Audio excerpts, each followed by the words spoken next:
Hello बच्चों, चलिए प्रश्न को देखते हैं। 100 सेंटीमीटर की घात 3 आयतन वाले डिब्बे सभी बंद बेलनाकार लंबवर्तीय डिब्बों में से न्यूनतम पृष्ठ क्षेत्रफल वाले डिब्बे की विमाएं ज्ञात कीजिए।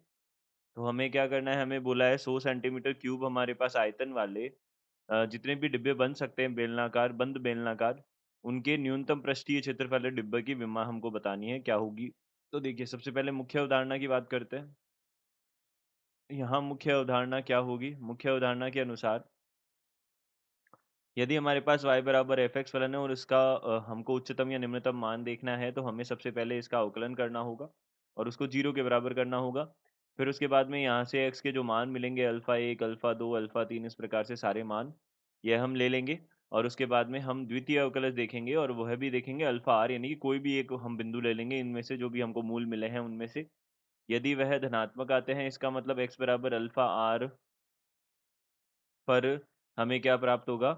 यहाँ निम्नतम प्राप्त होगा, निम्नतम प्राप्त होगा। और अ, डबल डैश, यानी कि यहाँ पे द्वितीय अवकलज अल्फा आर पे अगर यह ऋणात्मक प्राप्त होता है, तो x बराबर अल्फा आर पर क्या प्राप्त होगा? उच्चतम प्राप्त होगा, उच्चतम प्राप्त होगा। यह हमारे पास यहाँ की मुख्य अवधारणा होगी। अब देखिए, यहाँ से हमने क्या किया, सबसे पहले हमें क्या दे रखा है? आयतन दे रखा है, तो हम आयतन वगैरह की जो सूत्र हैं वह भी लिख लेते हैं। तो देखिए, यहाँ से बेलन का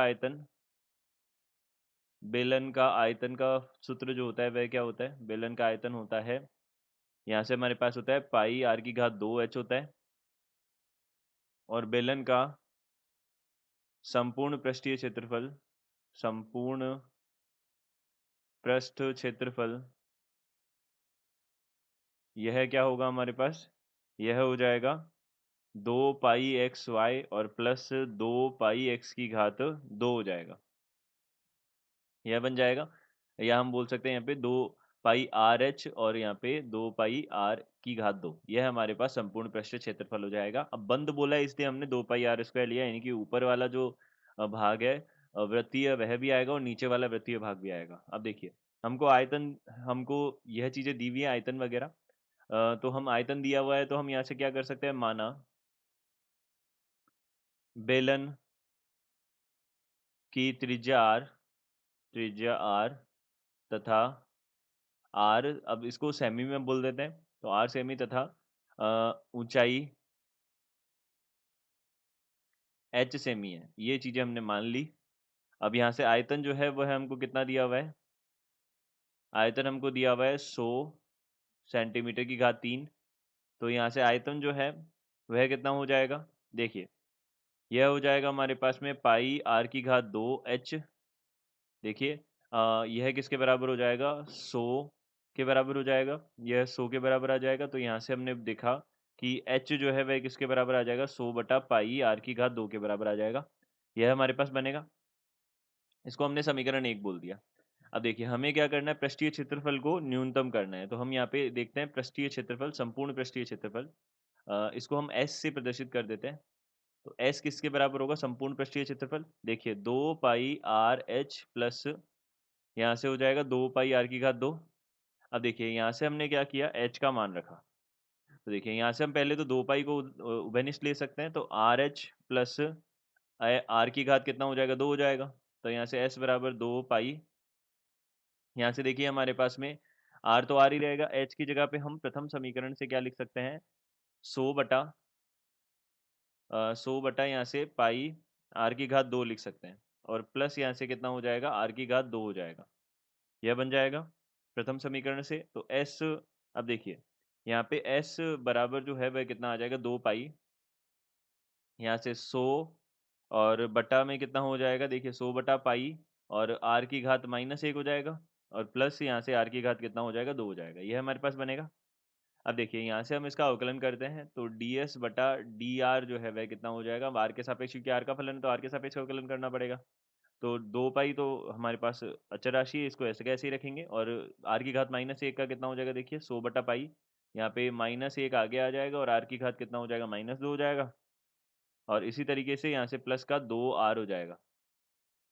अब देखिए यहाँ से d2s बटा dr की घात 2, देखिए इसको भी देखना है, d2s बटा dr की घात 2, यह क्या बनेगा, इसका दोबारा अवकलन किया, तो दोबारा अवकलन किया, 2 पाई तो बाहर है, माइनस 100 बटा पाई, और यहाँ से कितना हो जाएगा, r की घात यहाँ पे कितना है, -2 है, तो -2 आगे आ जाएगा और r की घात -3 बन जाएगा, और प्लस यहाँ से कितना हो जाएगा, 2 आ जाएगा, यह बन जाएगा, क्योंकि 2 r का कितना हो जाएगा, 1 हो जाएगा, यह हमारे पास द्वितीय अवकलन बन जाएगा।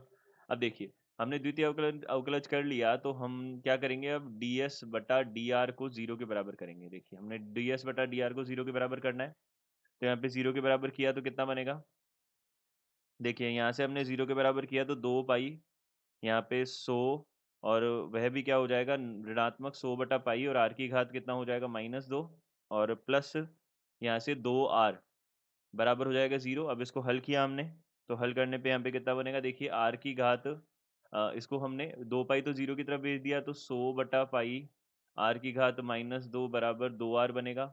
अब हमने यहाँ से क्या किया, 100 पाई यानी कि 50 पाई हो जाएगा, ये 2 का भाग देंगे तो 50 बटा पाई, यहाँ पे बराबर r की घात 3 हो जाएगा। तो यहाँ से हम बोल सकते हैं r बराबर 50 बटा पाई की घात कितनी हो जाएगी, 1/3 हो जाएगी, यह बन जाएगा हमारे पास। अब देखिए अब हम क्या करते हैं, अब हम यह देखते हैं कि जो हमारे पास में d2s बटा dr की घात 2 है, वह x बराबर r बराबर, वह r बराबर 50 बटा पाई पे, 50 बटा पाई की घात 1/3 पे क्या मान देती है। तो देखिए यह हमारे पास कितना था, 2 पाई था, देखिए 2 पाई गुणा में यहाँ पे कितना हो जाएगा, देखिए माइनस माइनस ये प्लस हो जाएगा, तो 200 बटा पाई, और यहाँ से कितना हो जाएगा, r की घात -3 हो जाएगा, तो r की घात -3, r की जगह पे हमने 50 बटा पाई की घात 1/3 रखा, और इसकी घात पूरी की कितनी है, -3 है। देखिए यह -3 है, और प्लस यहाँ से कितना है, 2 है, यह मान हमने रखा, तो 2 पाई, यहाँ से कितना हो जाएगा, देखिए 200 बटा पाई, और इसकी 3 से 3 कटेगा, तो यहाँ पे पाई बटा 50 बनेगा, और प्लस 2 बन जाएगा। देखिए यहाँ से पाई कटेगा, यहाँ पे इस से काटा तो 4 बार कटा, तो यहाँ पे 4 और 2 6, 6 2 ये 12 पाई हो जाएगा। यह हमारे पास क्या है, धनात्मक राशि है। अब अगर धनात्मक राशि है तो हम बोल सकते हैं r बराबर 50 बटा पाई की घात 1/3 पर हमें क्या प्राप्त होगा, निम्नतम प्राप्त होगा, निम्नतम प्राप्त होगा। तो यहाँ हमें निम्नतम प्राप्त होगा। अब देखिए अगर निम्नतम हमें यहाँ पे प्राप्त हो रहा है r का मान, तो हम यहाँ पे अब बोल सकते हैं कि हमें विमाएँ तो मिल गई, निम्नतम प्राप्त हो रहा है इसका मतलब, तो हमें विमाएँ मिल गई, तो हम विमाओं के मान बता सकते हैं। देखिए जो हमारे पास में जो s का न्यूनतम मान है, न्यूनतम सबसे पहले तो हम ये बता देते हैं, न्यूनतम जो क्षेत्रफल है वह कितना हो जाएगा, यह भी लिख देते हैं। तो न्यूनतम क्षेत्रफल कितना हो जाएगा, r का मान हमने रखा, तो r का न्यूनतम क्षेत्रफल r बराबर, देखिए हमको तो केवल विमाएँ बतानी है, तो r बराबर किस पे है, 50 बटा पाई की घात 1/3 पर है।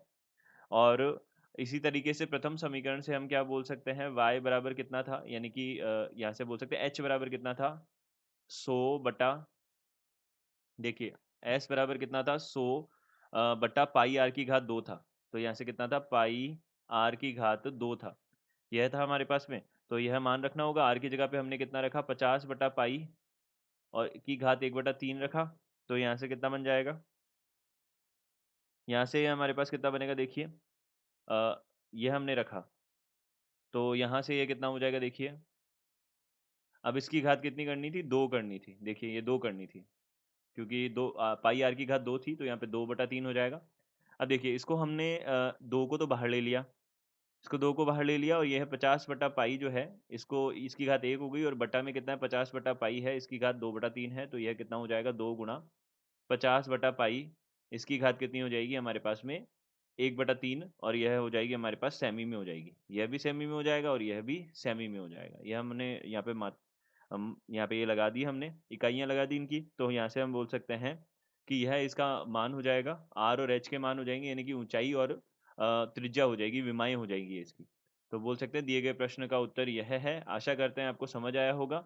धन्यवाद।